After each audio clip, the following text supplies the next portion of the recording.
we're going to move past the Louisiana Territory into a time of conflict. Now, President Jefferson began his second term with the nation at peace. Now, it wouldn't last for very long, and that's why this section is called the time of conflict. Great Britain and France were involved in a war. We kind of talked about that in the last section. That's why France desperately needed to sell the Louisiana Territory. But this war threatened to interfere with American trade. And we have to look at the seas. This is a huge time in which most trading, most items, all items basically, are sent across by the sea. So, neutrality. When initially Britain and France were at war in 1803, they were trading with the United States by sea. But by 1805, both countries were a little annoyed with the United States. We had remained neutral. We hadn't selected a side, but that annoyed them. The British wanted us to stop trading with the French, and the French wanted us to stop trading with the British. They wanted us to pick their side. So Britain, in fact, had, with their strongest navy in the world, blockaded the French coast. And they had threatened that they would search all American ships to ensure that we were not shipping any sort of contraband, materials that could be used by the French in the war. At the same time, France said, well, we'll do you one better. We're not going to just stop these ships and threaten to search them.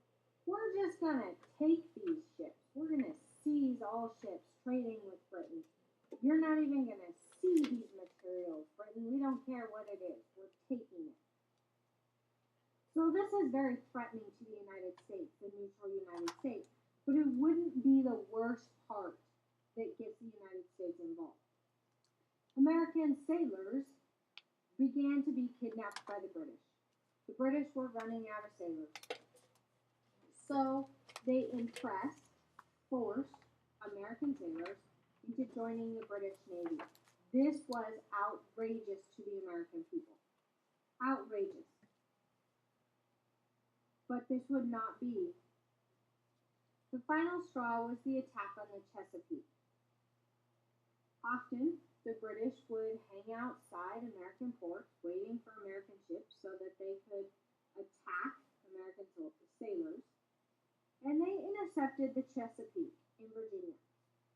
But this captain refused to give up the ship or join the British Navy. So the British opened fire on this ship, killing 3, wounding 18, crippling the ship. Absolute destruction. And a symbol of war. The American people wanted war. They strongly supported war. They wanted to show these British that they were not going to be pushed around. We were an independent nation. We kicked their butt once. Leave us alone. But Thomas Jefferson chose a different course other than war. Thomas Jefferson decides on trade. He wanted to prevent American goods and American merchants from going to other countries and then going into Britain and France. He wanted to remain completely neutral, and he eliminated basically all trade. It was passed by Congress, the Embargo Act.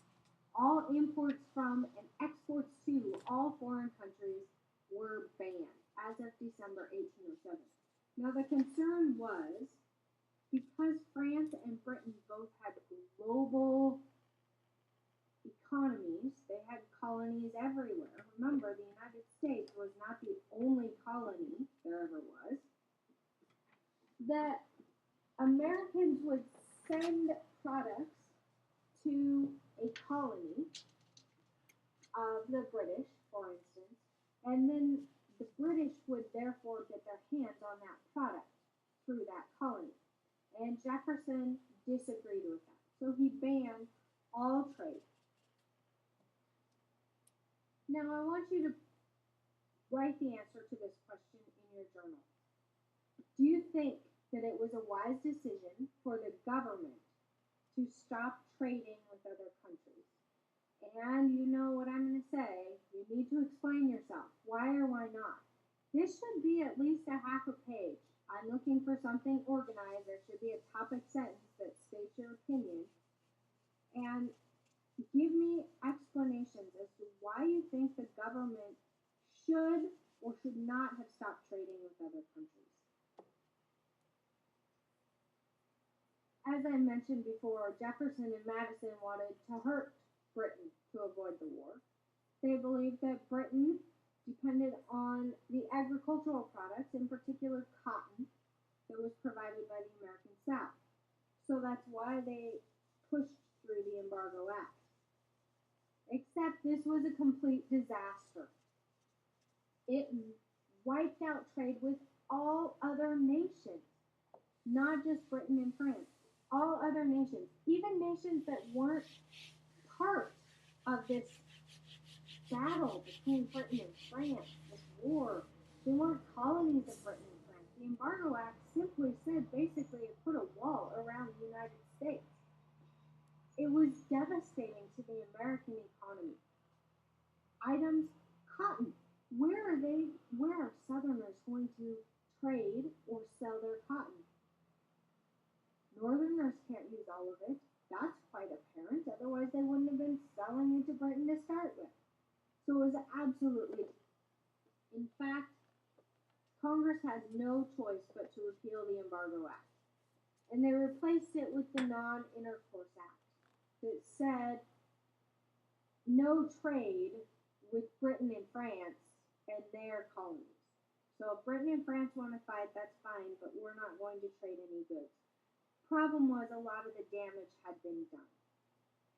A lot of countries had been forced to stop their trade with the United States, so it took many years to rebuild. Now during this time, we have a new president, and James Madison takes control of the office of the presidency under the absolute worst of conditions. British ships were halting American ships, impressing American sailors, and the country wanted war. President Madison was facing heavy pressure from war hawks. These were young Republicans that had been elected to Congress. They wanted to expand the nation's power, and they used this concept of nationalism. We as Americans need to stand together and show how wonderful we are. Now, the leading war hawks of the time were John Calhoun at the top and Henry Clay at the bottom. I know Calhoun doesn't look all that young. That's probably an older picture of him, but he was younger. With the support of other war hawks, Henry Clay gets selected as Speaker of the House, and they almost immediately destroy all of the military cuts that Thomas Jefferson had put in place. Because, remember, Thomas Jefferson cut the Army and the Navy. How do you show your strength as a country if your military is a skeleton? So, Congress almost immediately quadrupled the size of the Army, made it larger than it was before Thomas Jefferson made all the cuts. They increased the size of the Navy.